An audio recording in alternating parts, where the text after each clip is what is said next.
എല്ലാ പ്രിയപ്പെട്ട പ്രേക്ഷകർക്കും സുസ്വാഗതം. കൗമുദി മൂവീസിന്റെ പുതിയൊരു അധ്യായം. എനിക്കറിയാം, എന്നെപ്പോലെ തന്നെ നിങ്ങളും ഏറ്റവും കൂടുതൽ കാത്തിരുന്നൊരു ജയറാമിന്റെ കംബാക്ക് ചിത്രമാണ് എബ്രഹാം ഓസ്ലർ. ഒരുപാട് പ്രത്യേകതകളുണ്ട് ആ സിനിമയ്ക്ക്. ഒന്ന്, അടുത്തിടയ്ക്ക് ഒരുപാട് ചർച്ച ചെയ്യപ്പെട്ട മമ്മൂക്കയുടെ ക്യാമിയോ റോൾ കൊണ്ട് ശ്രദ്ധേയമാകുമെന്ന് ഞാനും നിങ്ങളും ഒക്കെ പ്രതീക്ഷിച്ച ഒരു വലിയ സിനിമ.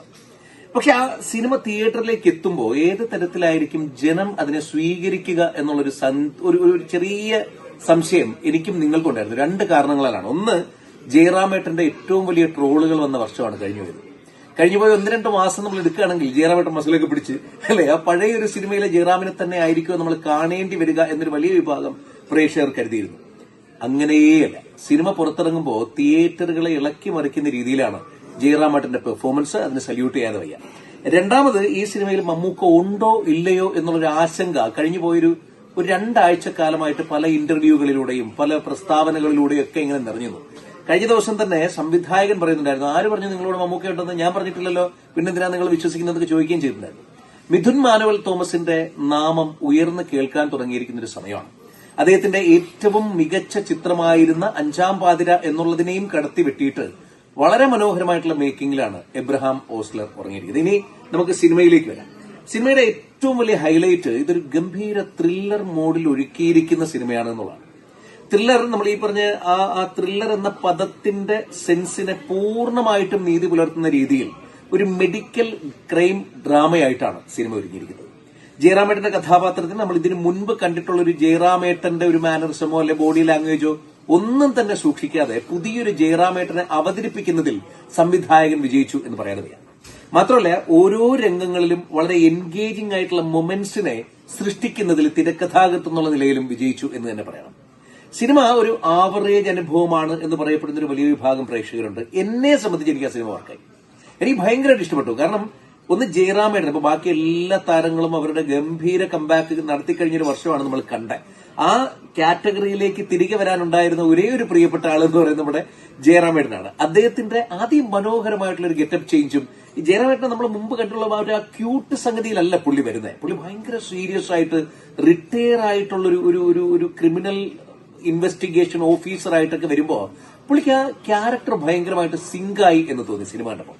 രണ്ട്, നമ്മൾ ഈ ജയറാമേട്ടനോട് നമുക്ക് മലയാളിക്ക് ഒരു ഇഷ്ടം എന്ന് പറയുന്നത് നമ്മുടെ വീട്ടിലെ ആളുകളെ, നമ്മുടെ സ്വന്തം അയൽപ്പക്കത്തെ ആരോ ഒരാളെ, നമ്മുടെ തന്നെ കുടുംബത്തിലെ ഏതൊരു മുതിർന്ന ജ്യേഷ്ഠൻ എന്നുള്ളൊരു ഫീൽ ഉണ്ടല്ലോ, അതിനേക്കാളൊക്കെ മുകളിൽ അദ്ദേഹം ഒരു വളരെ ഡെപ്തുള്ള ക്യാരക്ടർ കൈകാര്യം ചെയ്യുന്ന മനോഹരനായിട്ടുള്ള അല്ലെങ്കിൽ അതിസമർത്ഥനായിട്ടുള്ള ബ്രില്യന്റ് ആയിട്ടുള്ള ഒരു വേഷം കൈകാര്യം ചെയ്ത നടനായിട്ട് മാറി എന്ന് പറയുന്നത് ഒരു വലിയ മാറ്റമാണ്. മിഥുൻ മാനുവൽ തോമസ് തന്നെ ഇടയ്ക്കൊരു ഇന്റർവ്യൂവിൽ പറഞ്ഞിട്ടുണ്ടായിരുന്നു, നമ്മൾ കണ്ട് പരിചയമുള്ള ഒരാളാകില്ല ഈ സിനിമയിലെ എബ്രഹാം ഓസ്ലർ.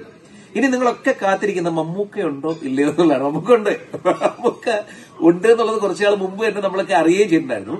മമ്മൂക്കയുടെ വേഷം ഗംഭീരമാണ്. ഞാൻ സ്പോയിൽ ചെയ്യാൻ ഉദ്ദേശിക്കുന്നില്ല. സെക്കൻഡ് ഹാഫിലാണ് മമ്മൂക്ക വരുന്നത്.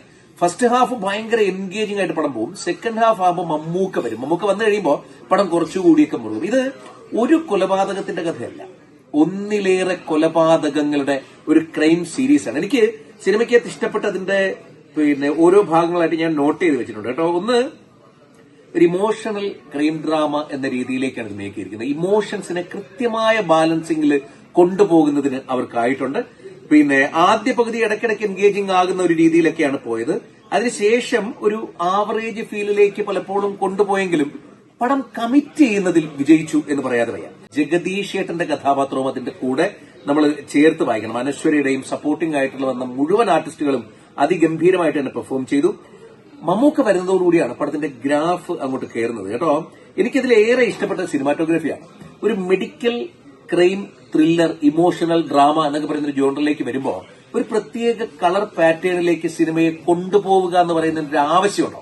പ്രേക്ഷകനെ സംബന്ധിച്ചും മേക്കേഴ്സിനെ സംബന്ധിച്ചും അങ്ങനെ തന്നെ ആയിരിക്കും. നമുക്ക് കണ്ടിരിക്കാൻ ഭയങ്കര സൂത്തനായ, നമ്മുടെ കണ്ണുകൾക്ക് ഭയങ്കര ഒരു ആ സിനിമയായിട്ട് നമ്മൾ കമ്മിറ്റ് ആവും. ആ കാഴ്ചകൾ അത്രമേൽ മനോഹരമാണ്. അതിന് സിനിമാറ്റോഗ്രാഫർക്ക് ഒരു മനോഹരമായിട്ടുള്ള കൈയടി കൊടുക്കാതെ വയ്യ. രണ്ട്, സിനിമയുടെ ഒരു ബീജിയം ഉണ്ട്. പടം കൊണ്ടുപോകുന്ന ഒരു ലെവലുണ്ട്. അതിന്റെ സംഗീതത്തിന്റെ ഒരു താളമുണ്ട്. ആ സിനിമ ആവശ്യപ്പെടുന്ന അനിവാര്യമായിട്ടുള്ള ഒരു ഒഴുക്കുണ്ട്. ആ ഒഴുക്കിനെ മനോഹരമായിട്ട് ഈ സിനിമ കൈകാര്യം ചെയ്യുന്നുണ്ട്. പിന്നെ ഈ ഒരു പ്രിയപ്പെട്ട കുറെ താരങ്ങളെ നമ്മുടെ കയ്യിൽ കിട്ടുമ്പോൾ ഒരു കളം ഒരുക്കിയിട്ടുണ്ട്, ഒരു പ്ലാറ്റ്ഫോം ഒരുക്കിയിട്ടുണ്ട്, അതിനകത്ത് അവരെങ്ങനെ പെർഫോം ചെയ്യണം എന്നൊരു സംവിധായകൻ തീരുമാനിക്കുക എന്ന് പറയുന്നത് വലിയൊരു കാര്യമാണ്. അത് മനോഹരമായിട്ട് ബ്രില്യന്റ് ആയിട്ട് അദ്ദേഹം കൈകാര്യം ചെയ്തു. ഇനി കാണികളുടെ പ്രതികരണം. കഴിഞ്ഞുപോയ കുറേയേറെ നാളുകളായിട്ട് മിഥുൻ മാനുവൽ തോമസിന്റെ സിനിമകൾക്കൊക്കെ കിട്ടുന്ന ഒരു പ്രതികരണത്തിന്റെ എക്സ്ട്രീം ലെവൽ പ്രതികരണമാണ് ഈ സിനിമയ്ക്കും കിട്ടിയത്. ഓരോ സിനിമയും ഓരോരുത്തർക്കും വർക്കാകുന്നത് ഓരോ രീതിയിലാണ്. അതങ്ങനെ തന്നെയാണ്. എനിക്ക് വർക്കാകുന്നത് നിങ്ങൾക്ക് വർക്കാകണമെന്നില്ല. നിങ്ങൾക്ക് ഇഷ്ടപ്പെട്ട സിനിമകൾ ചിലപ്പോൾ എനിക്ക് ഇഷ്ടപ്പെടണമെന്നില്ല. അതുകൊണ്ട് തന്നെ എന്റെ റിവ്യൂ എങ്ങനെയുണ്ട് എന്നുള്ള വിലയിരുത്തേണ്ടത് നിങ്ങളാണ്. നിങ്ങളുടെ അഭിപ്രായങ്ങളൊക്കെ ഈ വീഡിയോയ്ക്ക് താഴെ നിങ്ങൾ സിനിമ കണ്ടിട്ട് എങ്ങനെയായിരുന്നു നിങ്ങൾ ഈ സിനിമയെ വിലയിരുത്തിയത് എന്നുള്ളത് എന്നെ അറിയിക്കണം കമന്റായിട്ട്. നിങ്ങളുടെ വിമർശനങ്ങളും അതിനകത്ത് പോന്നോട്ടെ, അംഗീകാരങ്ങളും പോന്നോട്ടെ. എന്തെങ്കിലും എന്നെ സംബന്ധിച്ച് ജയറാമേട്ടന്റെ മനോഹരമുള്ള ഒരു സിനിമ, മിഥുൻ മാനുവൽ തോമസിന് നല്ല കൈയടി കിട്ടുന്ന ഒരു പടം, മമ്മൂക്ക പൊളിച്ചടിക്കും.